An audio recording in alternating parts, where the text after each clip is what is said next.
Hello, everybody. Welcome back to another episode of Dubkast. We're happy to have you all back for episode 25. Thank you to all of you that keep tuning in, keep listening, and keep giving your feedback. It means a lot to us. I am your host, Trent, otherwise known as Dirty Assault, and I'm joined by my co-host, Jeremy. Jeremy, tell him the gamer tag, baby. Toxic Jedi, baby. What? That's right. Toxic Jedi is in the house. So, listen, everybody, a big game drop. I know you all are excited. Some of you I've been seeing all over have been playing this new game. I'm excited to talk to Jeremy because I'm somebody that never played Dying Light. And Dying Light 2, after 7 years of hiatus, finally gets its comeback game, the game everybody had been waiting for. So that's a topic of discussion for today. Another topic of discussion for today, Apex, a game that we've talked about multiple times, finally had its Season 12 drop with character Mad Maggie. We've been talking about her quite a bit as well, and the excitement to see what she would have as an impact on the game. And so we've been able to test some of those things out. Also, big news, I don't believe we've talked about it, but PlayStation had some big stuff happen. So let's dive into some of this stuff. Listen, I have got to say, from somebody that is getting in to these battle royale games, just jumping right at Apex here, man, am I having to relearn what I think I know. What all that. Completely different game. Keyboard, mouse, controller, learning those things. So it's been fun, and it's been a huge learning curve for me. And I've really had to test my mental as much as my physical when it comes to playing video games on PC. But more, with that, the transition is happening. Another buddy of ours has officially switched to PC, and we're seeing it more and more often. But Jeremy is now a recipient of the PlayStation 5. Lucky dog, you. Yeah, buddy. Yeah, I know you had to be excited about that, especially because when I seen that you'd sent me a Snapchat of that, and I'm like, man, this dude got the PlayStation 5. And the first thing I thought was, I even texted it to you. I'm like, why? Because we've been so invested in PC. But all it really took was for me to hop into Discord and then see exactly what you were playing, and it all made sense. This man already was hopping back into some more God of War material, and man, is that a game that I grew up on and love. Now, granted, some of you guys have been able to go out and play that on PC, but I am excited for that new one. So we're going to have to figure something out. Couch co-op. Yeah, couch co-op. Let me borrow the PlayStation 5, something, Kidding. But, that is a game that is every bit worth it if you got a PlayStation or are considering, because God of War is just one of those games that is its own thing, and it's carried over so much lineage, I guess you could say. I don't know if that's the right word, but it just on the PlayStation 2, playing God of War 2, God of War 3, and taking yourself through all these encounters with these gods, and then wondering what the next step could be, and then they drop the newest God of War, and the storyline of him having a son, which shouldn't be of any surprise because, well, that's on the front cover, and then wondering where they could go with this. And then us obviously talking about a little bit about the newest God of War, Ragnarok, that's going to be dropping, that continues that legacy. So it all makes sense is what I'm trying to say. But as you would explain to me, it was obviously a gift. And what a gift to get. I don't think any of us as gamers are ever upset when we get a console or anything gaming related. So I am very jealous of you on that end. But before we dive into some of these other topics, before we even hopped into here, I hopped into Discord and you were watching some Star Wars videos, and I did not expect to see what I saw. Could you tell? But could have quite possibly have been one of the greatest action scenes that was never filmed. Yeah, I was completely fan made, dude. That's the most crazy part about it. So what is the YouTube page that creates those? Oh, dude, I would have to actually pull it up. Let me get that up for you real fast. Yeah, go ahead. So basically what I see, and for any of you that are Star Wars fans, and obviously Toxic Jedi being Toxic Jedi, he's a Star Wars fan as well. And anybody that can just look at my background can instantly see that I have Star Wars fan art. Some of you can't really see it. It's kind of in a bad spot to where I can't grab it at this exact moment, but I even have an original pressing of the Star Wars soundtrack on vinyl that I have framed. And so nothing too crazy. Although if you really want to know how much my heart hurts, is I went to the record store one day to get a vinyl pressing, and it had the original Star Wars poster in it, and I passed up on it. And it was a different soundtrack. And I can't believe I passed up on it, but I just did not have the money at the time.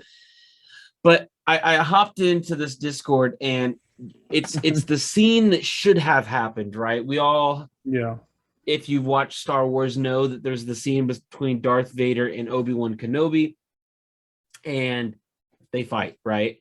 Well, it's the scene where Anakin, or Luke Skywalker, excuse me, is climbing into the Millennium Falcon, and in the distance he sees Darth Vader slash and knock down Obi-Wan Kenobi. Well, some fans, or this YouTube page rather, has some really cool videos that they made that is like, reenacted, reimaged, whatever you want to call it.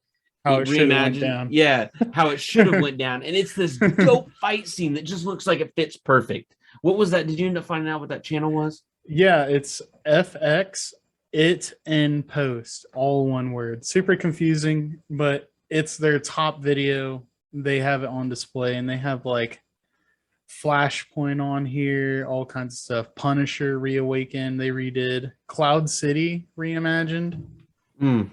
So a lot of cool stuff, not just Star Wars. And guys, check the bottom. I'll post their YouTube channel that way, and I'll post it in the description. That way you guys can watch it as well. But that way you guys can know exactly what to search up.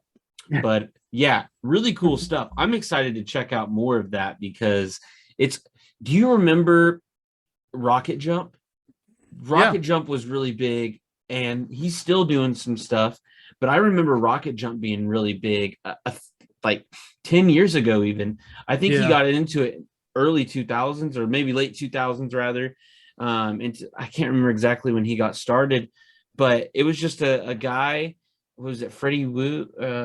Freddie Wu, yeah. Yeah, Freddie Wu, who got into just making his own action gaming related videos, or just really cool stuff. And then he eventually went on to make his own TV series, Video Game High School or something like that. So good, yeah. It was actually pretty good. I watched the entire first season on YouTube. Same. And it was very intriguing, and quite honestly a really cool concept that I'm surprised more people didn't try to take, or I'm sure there's shows out there that are similar. But yeah, so you gotta pay homage to those people that take the time to do stuff like that, because it is really cool to see what you think should have happened, right? We all have those scenes from our favorite movies or favorite video games that you kind of wish that it went a certain way. Yeah. Just like maybe figures in history where you're like, I wonder what it would be like if these two rapped. And we used to always play epic rap battles of history. Epic rap battle of history. Dude, those are so funny. It's like some of the best rap battles. Yeah, straight roasting each other. Yeah, I forgot about that. It was always like a weird way. It was like always doing like weird ways of saying it. Yeah, those were always funny. I can't even begin to. I just remember Abraham, 75 years have passed. Yeah, I won the Civil War with my beard. Now I'm back to whoop your ass. Yeah. Yep, I remember that one. If you guys have never heard those before, you need to go listen. That is always a good laugh. So, sorry, I'm getting off on a tangent here because I'm just sitting here remembering all of the funny or just really cool YouTube channels that just had great ideas. Dude, but I was thinking of one too, like a few days ago. What's that one YouTube channel where they would just make like a ridiculous amount of food, but it'd be like bacon lasagna? Oh, what was that? It's Epic Mealtime. Epic Mealtime. Yeah. And they would just make those dudes eat like 5 pounds of bacon. Oh, dude. They would just pile it on, keep piling it on. Yeah. No, I just remember that dude with that huge beard in there. Yeah. Yeah, that was a good one too. They're back to some great channels. Well, speaking of throwbacks, so I was actually scrolling through Twitter the other day, and it got me thinking of like particular.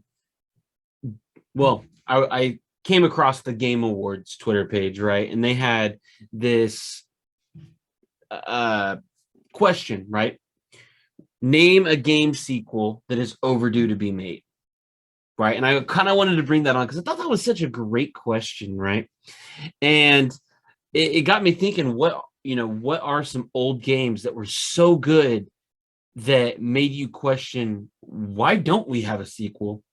Biggest one that I think that we wanted for so long was Left 4 Dead, right? Left 4 Dead 1 was so good, Left 4 Dead 2, and then finally Back 4 Blood eventually came out. Yeah. To be honest, I don't think it scratched the itch people wanted, but it is exactly what Left 4 Dead kind of was. So it is like a newer version to that, which brings me to, we need to like beat the story on that game. Like, Back 4 Blood. Yeah, we need to at least beat it. Like, we just need to do one run through. But without getting on a tangent, I know we've talked about Back 4 Blood before, but that is like a good example of where enough people just begged and begged and begged, because that developer that made what was it again? Made Left 4 Dead. Valve, yes. I don't know why I never remember the name. So Valve is one of those companies that they would only make like 1 and 2, and then they moved on, right? Mm-hmm. And so it was pulling teeth to try to get a game like that. So what games could use a sequel that's long overdue? I don't want to spend too much time on this because I'm way too passionate about this particular game that I said was long overdue. And I kind of know some of the reasons why it'll never happen. One being that the studio went bankrupt, or the studio basically shut down. I mean, it's non-existent anymore. Yeah. But SOCOM was mine. It's a game that I love for so long. There's a lot of people that have on PC that have tried to continue, and I think even still there's some servers up for the ones that came out on PlayStation 3, Confrontation and SOCOM 4, both of those. I can't remember which one, but I think I did read something where last year they kept some servers up, so there's a way that you can play. But in the grand scheme of things, that was a game that unfortunately you never did get to play SOCOM, did you? played like a very slight bit. Me and you played on the PS3 because you begged and begged and begged. Well, here's the thing. A lot of people didn't like SOCOM because it was a third-person shooter. And we live in the era of first person, right? Everybody wants to play first person. But I grew up, I mean, from 11 years old, and I'm saying that because that, PlayStation 2 time, that ages me, but on PlayStation 2, where, the main game, one of the main games was SOCOM. And SOCOM was a game that, and this is going to be me getting a little, like I said, I've talked about this, but a little attached to this game, probably from nostalgia. But the way that they did the clan system was like no other game I've seen. And I'm sure that there's some games that are similar, but it just made being in a clan worth something, right? You didn't get rank unless you were in a clan. So once you join that clan, your rank would begin to build, but every clan got to choose a country. Whatever that country was, you get a specialized weapon, you get a specialized camo, you get a specialized, obviously, clan tag. And then what was big is that game operated a lot like Battlefield, where you'd have server-based lobbies where you could just scroll through, find what you wanted to play, click it, and you would load in with your friends. Well, a lot of people would have clan tryouts. Met a lot of people doing clan tryouts. It was a lot of fun. And not to mention, it was really cool because you could select some clans that were like pretty high. Like you knew nowadays, if you've seen a phase clan tryout, who isn't going to jump into that, right? All you think about like all these big gaming companies. Well, some of those companies I'm sure started on smaller games, with obviously started out smaller and built their way up. So on SOCOM, there was a lot of clans that you would often see, and they would pop up a lot. So you would, if they ever had a tryout, you would hop into there. And so I had a pretty good sized clan when I played the game, but it was fun. It felt good to be a part of like a clan, and it's somebody, because basically what it would be is it'd be like so many people from their clan, and then random people would join, and so you would fight their clan, and then just because that team won, they might message like one person in the lobby and be like, "Yo, Toxic, we really like your gameplay. If you'd like, we would like to extend you an invitation to the clan." Some people never get invites. You know what I mean? They would just be looking for people that they thought had a good skill set. I joined one clan one time. They were so intense. I mean, so serious. There was a lot of clan matches in the game, right? You pick your favorite map, we'll pick our favorite map, you pick your favorite game mode, so on and so forth. This clan, on their favorite map, they're like, "All right, dude, this is such and such map. This is exactly what we play whenever we do clan wars. I'm going to walk you through it, okay?" And we'd go into a test game or test lobby, whatever. We'd load in, and he'd be like, "All right, you see this spot up here? We call this Phantom. Whenever we call out Phantom, that means someone's going to be pushing over here, so you need to go up here. Up here, this is called Peacock. All right, you want to go to Peacock? This is going to be Sniper's Nest, right? You're going to be able to look down. All right, come over here. This is Jack-o'-lantern. This is where we want you over here. This is Alpha. This is Daisy. This is, super in-depth." I'm like, "Whoa, dude, you guys don't just play games?" But when I would actually get into clan wars, it was insane, the amount of like just you think about like when we joke around, one on my left, one pushing, but that's really what it was. I got a guy pushing on Phantom. I'm going to rotate Daisy, and then if you guys want to come over here and to protect Alpha from being planted on, we might be able to get the hold on him. But I mean, you realize, and I'm not saying obviously every game has that. I'm not saying that that's the reason why SOCOM was great. I'm just saying the emphasis on the clan. The clan wasn't, throw a clan tag on, we'll show you in a roster, and then that's it. Yeah. Like a lot of games are, like Call of Duty or Battlefield. It's nothing really special. Battlefield had a really good thing where you can go on your phone, get on the app, you can make your clan patch, and then you could wear it with honor, and then you could promote people. People would be a captain, people would be a lieutenant, yada, yada, yada. So yeah, that's what was really cool about this game for me was, man, we're a part of Dubkast. We got purple as our color. So we have purple camo. We have the AK-47. That's our favorite gun. That's what we choose to unlock. And since we're North America, whatever, that is particular to you. You fight a clan that decided that they want to be Italy because they want such and such gun, such and such camo. You guys don't necessarily have access to the same guns, same camos, same look. You physically look different as a clan. And so that kind of stuff I think is really cool, and I don't feel like I see it as often anymore. And maybe it's important, maybe it's not, but that's one of the things that I loved about the game. Another thing that there's no way people today would enjoy about that game is that you were a noob if you played Respawn. Now, we see a lot of transitioning in today's games where if you want to be considered good, you play ranked, which is non-Respawn, right? Apex, Valorant, Call of Duty Search and Destroy, right? That was always the game mode if you wanted to test what team was better. So we see a lot of that. But in this game, I'm talking 16 versus 16, no Respawn. And you'd play on huge maps. So it was crazy. It was all third person, but it was a lot of fun. And me being this little kid, I enjoyed it so much, especially because they made it to where if you played SOCOM 3 was like basically the base, right? Because then they eventually came out with Combined Assault, and Combined Assault allowed you to play with people on SOCOM 3.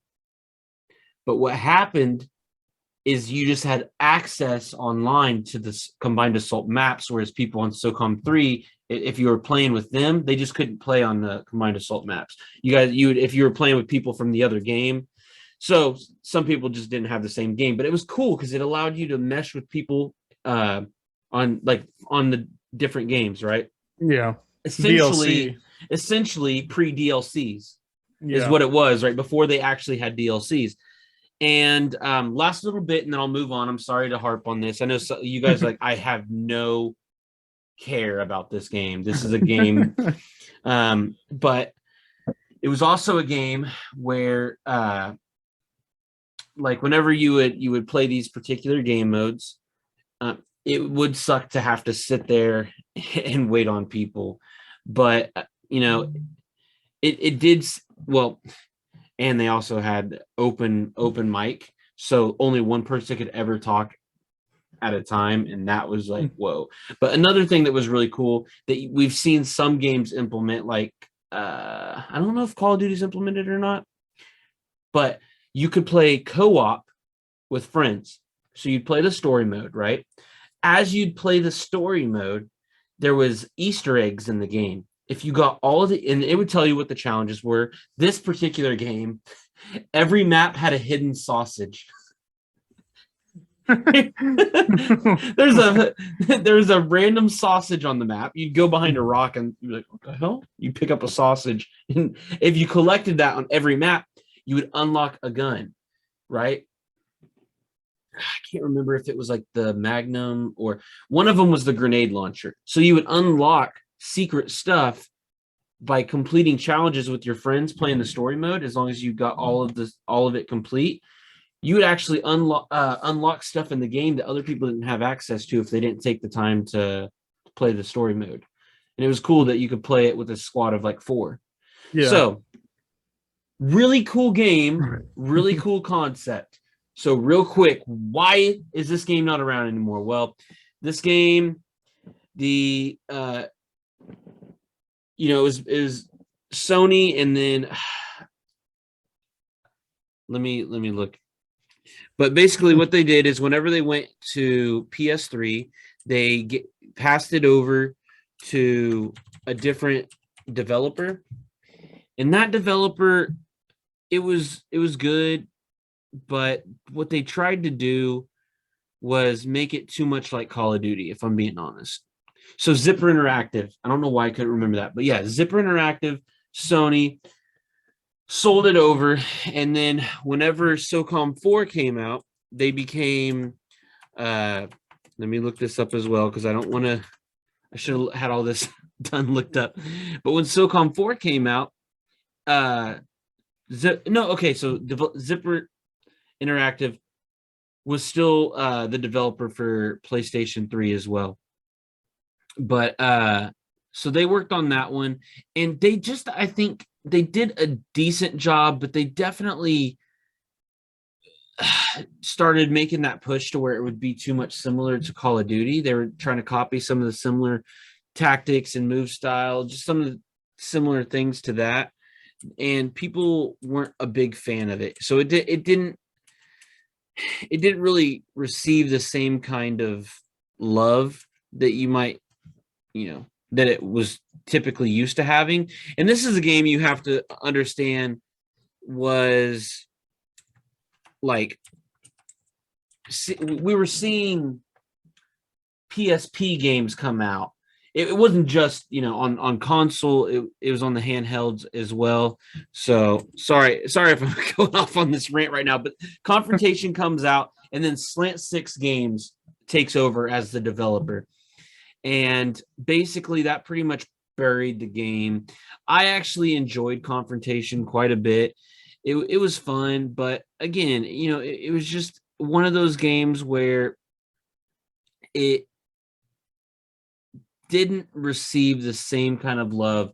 You got to remember, going over to PlayStation 3, SOCOM 4 and SOCOM Confrontation is coming out the same time that Call of Duty 4 and Call of Duty Modern Warfare 2 come out. Two of maybe the most like beloved Call of Duty games that really set the market, hit the ground running. And then you think about Battlefield Bad Company, all these games were dropping. Halo was really getting big. All these games were dropping, and SOCOM being a PlayStation only game just couldn't compete. MAG came out.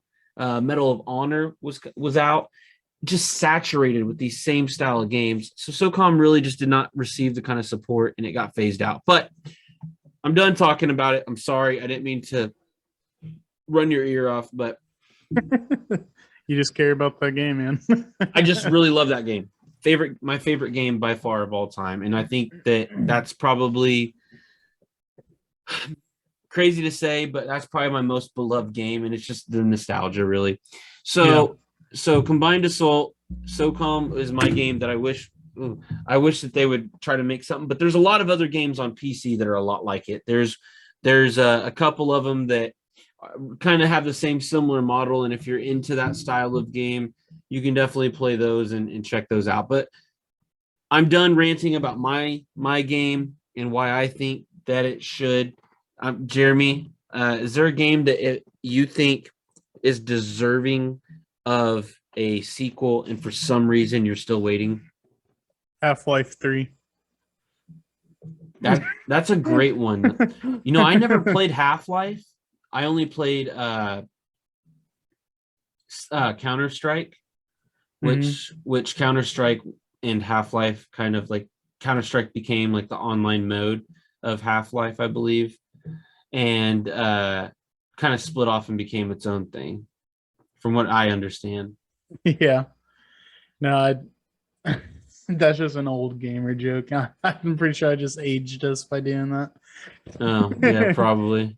Because Half-Life was made by Valve, and my comment earlier about just 1 and 2 and done is a real thing. Oh, okay. I didn't even think about that. I didn't even catch it. But that's what I had heard though, was that Half-Life was like this like monster zombie style game, and because I never played, but I know a lot of people that love it. And but people wanted more of a PvP, and so like Counter-Strike kind of branched off of that, from what I hear. But maybe I'm completely wrong on that. I mean, I personally don't see it, but you could be completely right. Because as I remember Half-Life, it was kind of just like, well, no, I guess the movement would be the same. It's just hard picturing that in a PvP setting, I guess. Yeah, so Counter-Strike, also known as Half-Life Counter-Strike or Counter-Strike 1.6, is a first-person shooter game developed by Valve. It was initially developed and released as Half-Life Modification by Gooseman in 1999. So basically, it was like a modded version of Half-Life, and I it became its own game. That's right. Yeah. That's right. Yeah, picturing it in my head, I guess that does make complete sense because you had to like shoot the monsters and the crosshairs looked all the same and everything. Yeah. So is that for real your pick? No. Man, I was so involved in just listening to you talk about Counter-Strike, I didn't even think about it for a second. I mean, SOCOM, yeah. Well, I can give you some really good suggestions because the first one I seen that somebody suggested, I was like, yes, dude. Yes. And maybe this is because I am so far removed from playing any of the games, but I loved PlayStation 3 hit and Resistance came out, and they have not made another game of that. Granted, I think they made 3, but I think they could seriously make another one. Resistance. Yeah. So Resistance was that game. I'll go ahead and pull it up here. I'll pull up a picture of it. So this, for some reason, all I can think of that so this is God. Now I'm gonna be searched by this was Resistance. Oh, the aliens. Yeah. Okay, yeah. I mean, I never played it, but I know of the game for sure. Yeah, so Resistance was a really fun game that allows you to play co-op and run around killing aliens that invaded, but it was a lot of fun. When it initially dropped, it was one of the first games I believe that came out on PlayStation 3. Kind of like excuse me, kind of like Uncharted, how it just dropped right away and then they just made a trilogy. Yeah, it was a trilogy. They had Resistance Fall of Man, and then like Resistance 3. Quake would be a good one. I'm pretty sure Quake has a second one, but another, just kind of going through what some people were suggesting, Jak and Dexter. Nah, let that one die. Yeah, Jak and Daxter. They'd mess that one up. Yeah, I could see that. Let's see here. Somebody actually did say Half-Life 3. Somebody said Dead Island 2. Yeah, that would be nice, but it's been announced. But I mean, yeah, I don't think it's gonna happen, especially not Dying Light. Here's another one. Successful. Here's another one I think that you just kind of let be. Kingdom of Hearts. I don't know if what? that would, you want that one to die? No, I just don't know how well they would do another one of that. I'm saying I don't know how good of an idea it would be to like bring that one back. They just like 2 years ago dropped a brand new one after like 10 years, right? Nope, I don't play. It was literally the best fucking thing.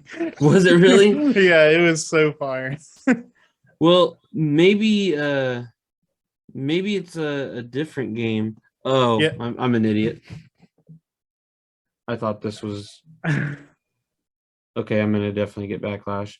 Skies of Arcadia is what this person was trying to post, and when I scrolled past it, I thought it. Okay, never mind. Moving on. I'm an idiot. I was like, oh, that looks like Kingdom of Hearts.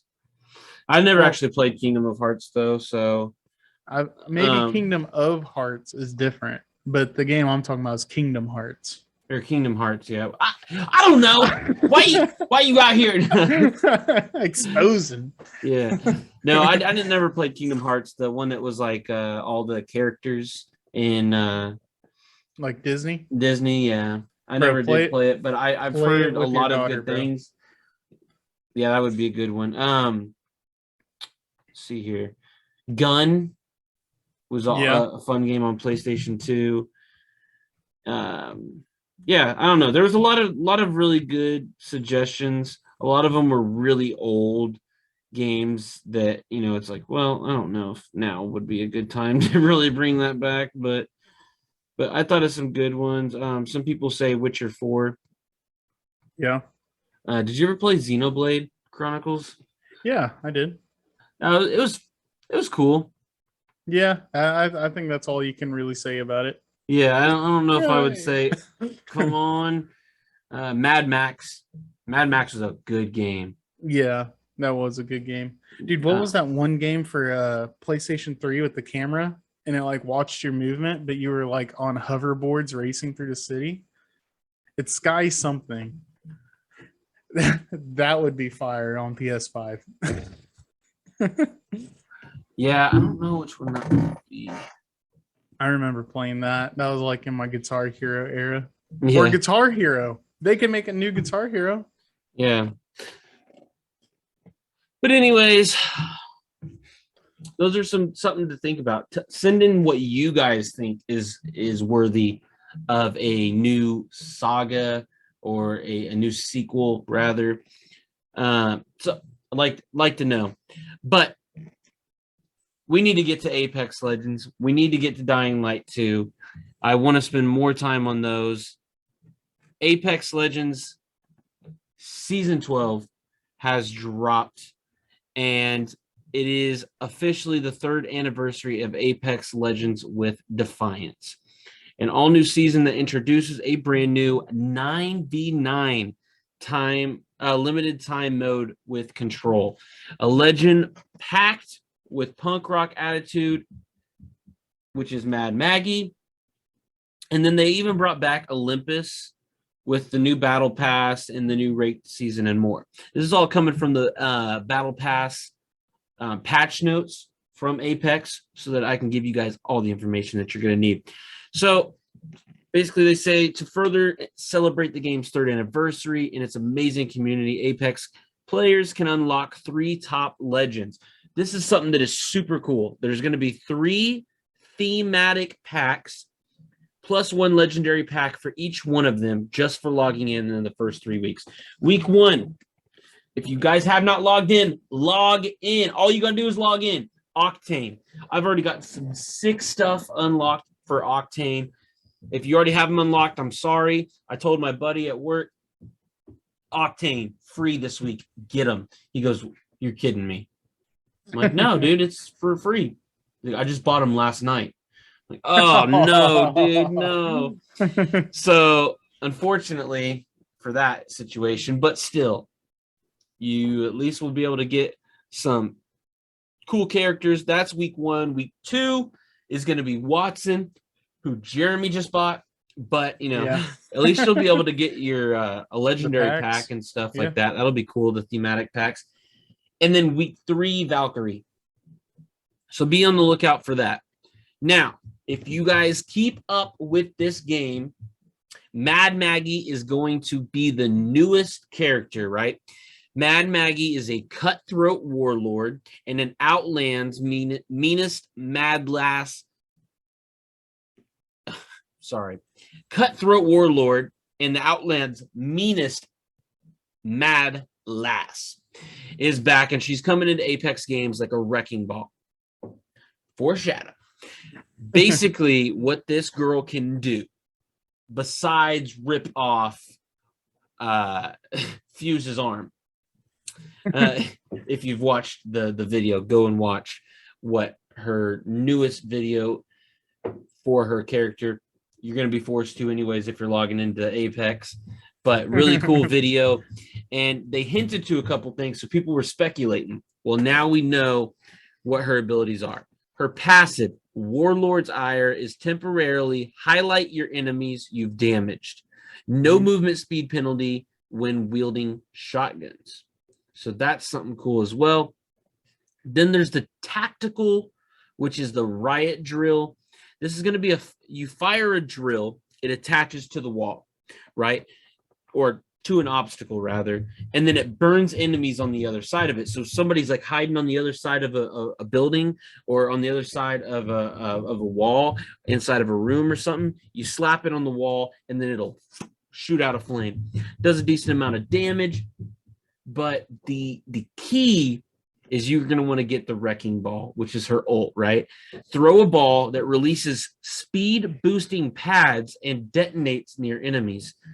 I can tell you from experience, Mad Maggie is a hunter. She is a killer, and she is somebody you're going to want to watch out for because she is everything that really gives essence to a hunter, right? This is something that me and you have talked about, Jeremy, where she is just the type of player that encourages somebody that wants to go solo, that wants to go and push and Case. and yeah.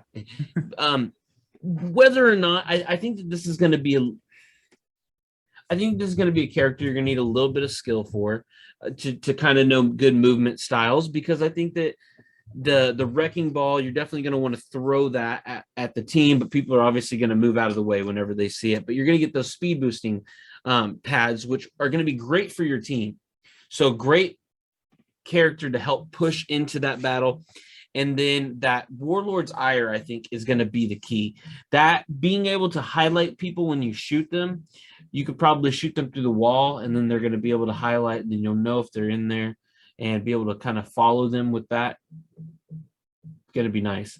So talking to other streamers, talking to other people that play with her, they really love her. It's really kind of hitting the ground running with her character, but we knew that this was going to be a character that was going to be powerful and sought after, right? A lot of people are unlocking her. You're seeing her all the time. So anything to add on to that, Jeremy? I don't know if your thoughts on Mad Maggie.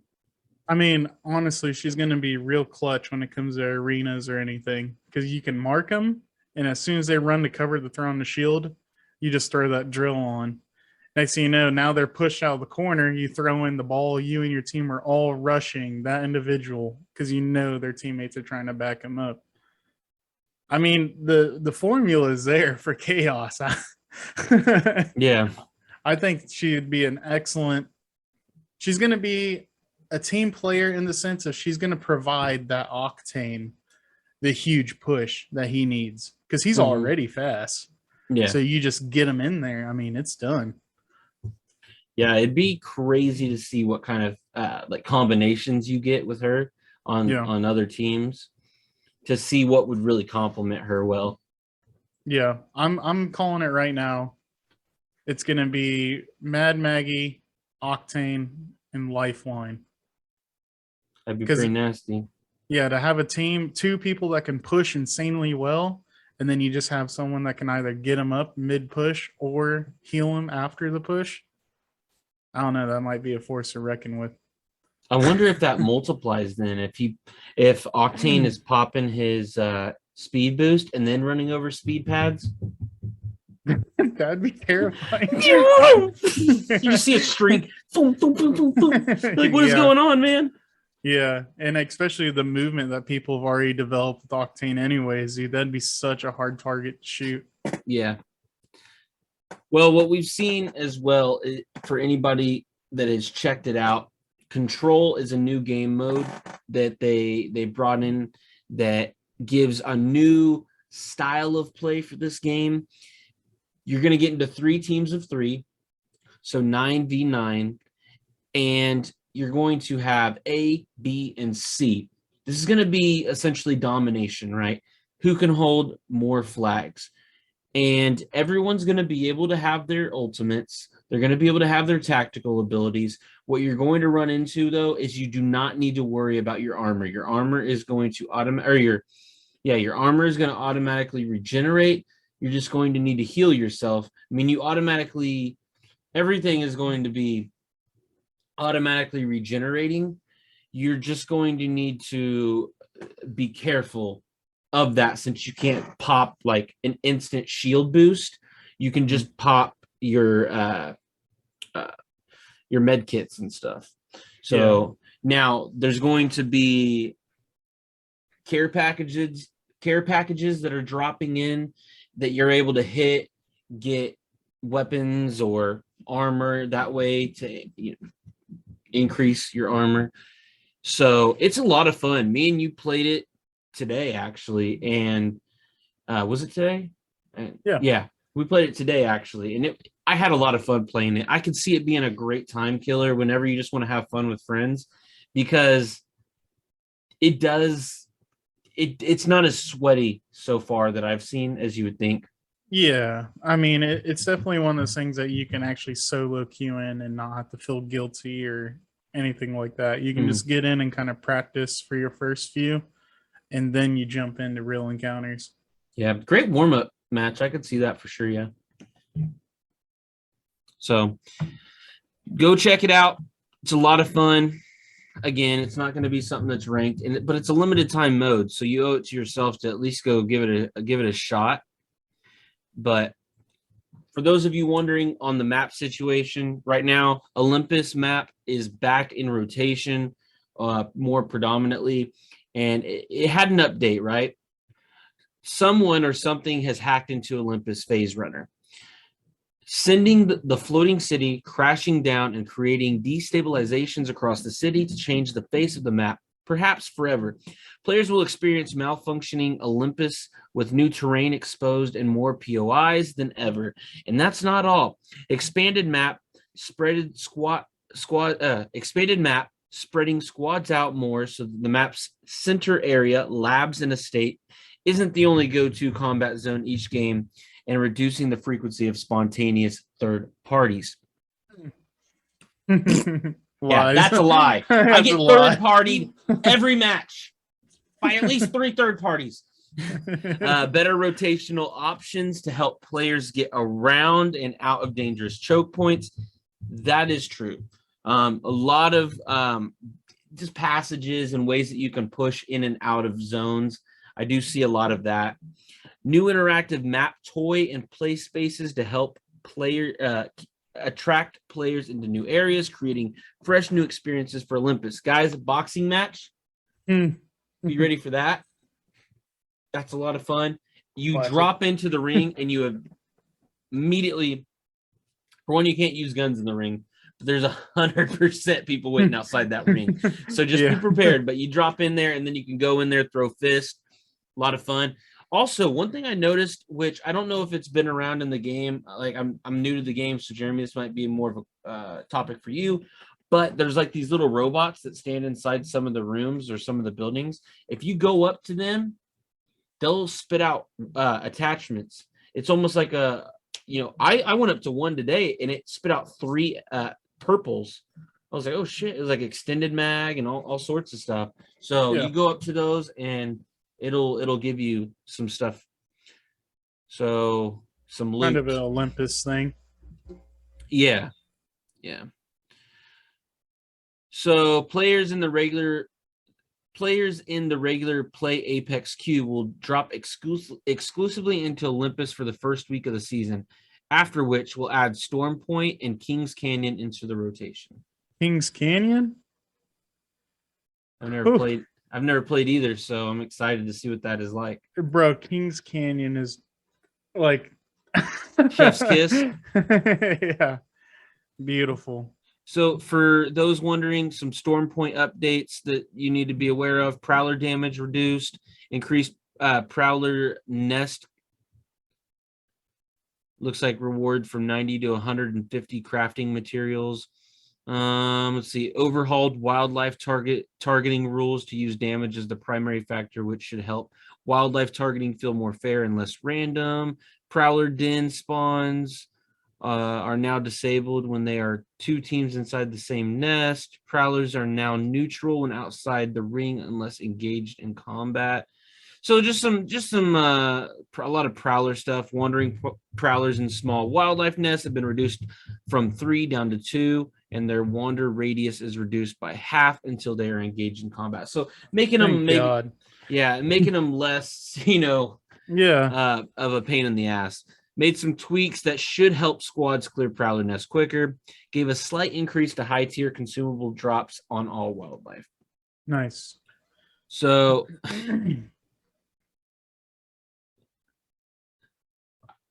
I don't know what I'm supposed to do with this information.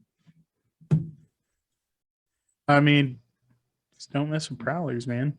No. What the hell? Drop ship paving. or pathing, I guess. Each image below shows 400 dropship simulations before and after the change. Oh, okay. I see what they're doing. They're making sure that the ship hits more in the middle than just like an edge. Yeah, which is cool. But Yeah, I was but like, I was like sitting here looking at it. I'm like, what am I looking at? yeah, they literally just like, I don't know if that necessarily matters too much. But that gives you guys a visual. Ranked update. Basically, what we're going to be looking at is this tuning is more punishing to teams that undervalue placements. We're bumping up placement points for teams in the top 5, easing back on the kill KP cap, and adjusting per kill bonuses to require 2 to 3 less kills to hit the maximum. Split 1 will be played on Olympus and will move over to Kings Canyon for Split 2 in April. Okay. That's when I was really, I don't want to say at my peak, but when I got into Apex, like actually was in Kings Canyon. Oh, really? Yeah, and I mean the map is just nice too. I'm excited to check out the new maps. Well, the old new maps. Yeah. So at least they're adding doing some different stuff to it. Yeah, that's what I was saying. Like Warzone should have just done, man. Just keep shit on the cycle. Like then people don't care if it's old map because they're excited. Yeah, I agree. It gives people a little bit of nostalgia. Here's a map I'm kind of familiar with, but it looks like there's some cool new stuff to it. Yeah. So those of you that are dropping in, the alternator SMG is back in. The Volt SMG is going to be that one's out, right? They took out the Volt. Yeah. Well, actually, I'm not 100% sure. I don't know which one's in the care package. Well, I haven't seen any Volt. Yeah. I haven't seen any of the Volt, but I'm seeing a lot of the alternator. Hop ups. So we're seeing hammer point rounds on the P2020, the Mozambique, and the RE45. Bro. Plus 35% unshielded damage. It's insane. It's plus 50% unshielded damage with the P2020 with shatter caps. Woo! Or hammer point rounds, excuse me. Shatter caps for the 30-30 repeater and the bow.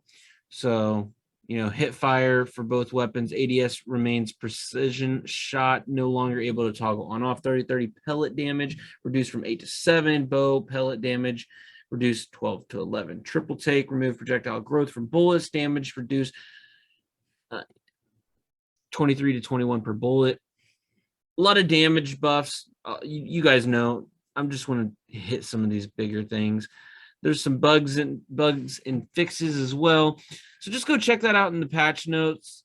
You guys will be able to see a lot of the stuff that they've changed. They did a big, massive, well, feels minute when the way that it transitioned, but they did hit a lot of changing up of some of these updates and trying to help the game a little bit more smooth and maybe make it a little bit more fair, or seem a little bit more fair rather. So yeah, a lot of fun stuff with Apex. Go check it out. Go have fun. Don't get too sweaty. Don't get too sweaty. Great advice, because that game can tilt me. Yeah, it makes me so mad so fast. All right, before we get out of here, Jeremy, thoughts on Dying Light 2, how you think it compares from Dying Light 1, anything that anybody should know, graphic-wise, just throw us into the loop on Dying Light 2 for what anybody that's expecting to get the game. No spoilers, of course, but what are your thoughts on this? This is a game that people waited 7 years for. You've waited 7 years for. Yeah. No, man, they delivered. I mean, you can tell it's got a lot of the old characteristics, but they just kind of freshened up on it. I'm enjoying the absolute hell out of the game, honestly. Like, it's perfect to just kind of, in between our Apex sessions, I just turn it on and run around the city. It's always fun drop kicking zombies. Yeah, hardcore parkour. Yeah. I mean, dude, they did so well in the story, and they okay, so just to give anyone just kind of a recap of anything that you don't know about the game. So Dying Light 1 takes place in Haran, which is a made up like city, of course. The zombie virus was contained to one city, so they successfully contained it. And at the end of the game, you create a vaccine that like, prevents it and everything. But in the process, your main character, Crane, becomes a zombie. So he doesn't get to like live his glory days. So they vaccinate everybody, cure the zombie virus, but then the United States government starts tampering with the virus to make it a war weapon. It broke out again, but this time wiping out the entire planet within 15 like weeks or whatever they say it is. So where Dying Light 2 takes place is 15 years later after the fall of man on one of the last human settlements possible. And dude, like, it's so crazy that they take care of the city like it's none other. You appear in the city, but they have like these biomarkers on their wrists that show like how infected you are. And as soon as they notice that you don't have one, dude, they start messing you up. Like one guy like knocks you out right away and you wake up and this guy's like, grab the rope, and they start hanging you right there on the spot. Oh my goodness. Yeah. Like it, so that's the reason why though the city is one of the last ones standing, is because they are so serious about it. Well, do you feel like mechanically it's pretty much all the same? You're just getting this like fresh new story? I would say they updated the mechanics a lot. They added some new tools that weren't necessarily in Dying Light 1 without DLC. But man, like the spaces are just so much bigger. They made it to where the zombie capacity is a lot more, and they reduced like how many copycats of the zombies you see of each. Because I mean, and Dying Light 1 was an excellent game. Do not get me wrong. But they just didn't have that kind of technology. So every 10 zombies, 2 of them would be the same exact zombie. You know what I mean? Yeah. So you still run into that in this game, but it's a lot less. So now with this game, is there, they basically make up their own city? Is there a certain aspect to the game where, I know you said that they're kind of trying to protect the city. Where does this one take place? It's a made up town. I don't remember the name, to be honest. It's a European town, so it's a European name. And like weapon wise, is there anything that's changed from Dying Light 1 to Dying Light 2? I can say I haven't gotten my hands on a gun yet. Oh wow. And how So far into it are you? I honestly don't know. This game is huge. They said it would take like hell 80 hours just to complete the game. Is it a free roam or? Yeah, it's open world. Oh wow. And dude, like, oh man. I thought the first one nighttime was scary, but the second one, somehow it's not as dark as the first one, but it is way more terrifying at night. Yeah. Turns up.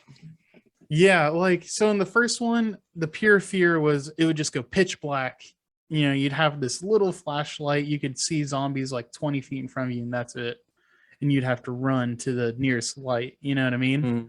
But this one, dude, like the atmosphere, like it's a little bit brighter, so you can see unless you're in a shadow, and you have this little flashlight. But dude, like you can just hear off in the distance, like 2 blocks away, some girls like blood curdling scream and like people screaming for help. And like, dude, oh, it's so bad. And if you even touch the streets and a howler's near you, now they have like this chase bar. Oh, it's the worst thing ever. Oh, it's the worst thing ever. Because it'll be like level 1 chase. Because so say you're in nighttime, you're not in a chase yet. All the zombies are just kind of chill. You're trying to make your way around them. But if they notice you, obviously they're more powerful at night, right? Mm. If you get a chase going, dude, all of a sudden they're crawling out of vents, they're crawling out of cars. Like, it's crazy how many dudes are just chasing you. And you got that stamina bar too, so you can only do so much. You can't just be taking on all of them. Exactly. And if you're in the middle of climbing and that stamina bar cuts, guess where you're going? Straight to the ground. Yeah, dude. I'm thoroughly enjoying the game. It plays amazingly. It really hurts my feelings, to be honest. They try to warn you at the beginning of the game, don't trust anybody. And that's not spoiler. That's like one of the first things they say. Mm-hmm. Don't fucking trust anybody. That is your hint. You better tread carefully. Yeah, you better just stick to your deal, man. Don't stray. Because you know me, in video games, always try to be the cool guy. You're like, yeah, man, I'll help you. What's up? Well, it's receiving a lot of positive reviews. A lot of people talking about Easter eggs, paying homage to like games like Cyberpunk, Doom, stuff like that. So, which you've played both of those, so I'm sure you could attest to that. Yeah. So they even pay homage to Kyle Train. Well, wipe a tear. They mention him like 10 different times. They're like, yeah, man, that guy was a hero, dude. You're like, I know. Well, yeah, what's crazy is here's a broad idea, right? The world ended 15 years ago, right? So imagine being like a 1 or 2 year old when the world ended. You would have no recollection of what was before. Yeah, right. And that's how some of these people are, because in that world, you die within 10 years of being alive because the virus, zombies, falling, all kinds of different shit. So it's just crazy because people are like, yeah, let's build. I have this crazy invention. I have it in my head. You know, we can have our livestock roam free, but they're not in cages. We'll call it electric fence. And it's like, what? Bro, you know what I mean? Yeah, you're like, bro, that exists. Right, but they just had no clue of it. It's a cool concept. Game's amazing. But yeah, anyways, they pay homage to Dead Island, because when you're first walking in, it's one of the first things that they try to do, because Dead Island is made by the same company. Mm-hmm. And do you remember one of the first things for Dead Island was Sam B's like rap song? Oh yeah. Like, hoodoo, you voodoo, bitch. Yeah. So when you first walk into the house, there's a record player, and the record is called Hoodoo You Voodoo. Oh, let's go. That's dope. And the funny part about that is that some people, there's a theory out there that Dying Light 1 was the sequel to Dead Island, or that it was a part of the Dead Island series. Yeah. I don't know if you ever heard about that. I mean, it's not. Yeah. But like people like thought that like they were in the not a sequel, sorry, but like same universe. Like same universe, yeah. Yeah. I mean, it's possible because Dead Island only happened on the island and then a prison. This one happened in a single city, the first one at least.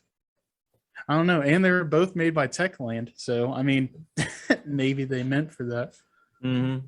But yeah, dude, like they play on Dead Island so much. Like if you look off the shore, you can see an island with a single tree and a body hanging from the tree.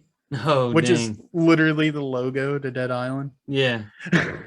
So they probably honestly tipped their hat because there were so many like fan theories about that I bet you that's why they did that. Probably. I would still be excited for Dead Island 2. You know, Dead Island was one of those games I loved when it first came out, but when I went back to playing it, it like legit made me sick. Yeah, that sensitivity is way too much. Yeah, like the movement, I was like, oh my god, bro, I was getting sick. Yeah, I miss chugging energy drinks though for health. Yeah that's true. Well, cool, man. I'm glad that you liked it. I don't know if there's anything else you want to say, but it does sound like a really good game. And graphically, from what I've seen when you were playing, it looked really good. And there's the everything from the enemies to the way that they made some of the challenges for some of the missions that I got to watch were really cool, really, forced you to think and solve like solve like a puzzle, leave people to die. Yeah. Just a lot of crazy cool ways that they were able to implement their own like take on how some of this stuff is.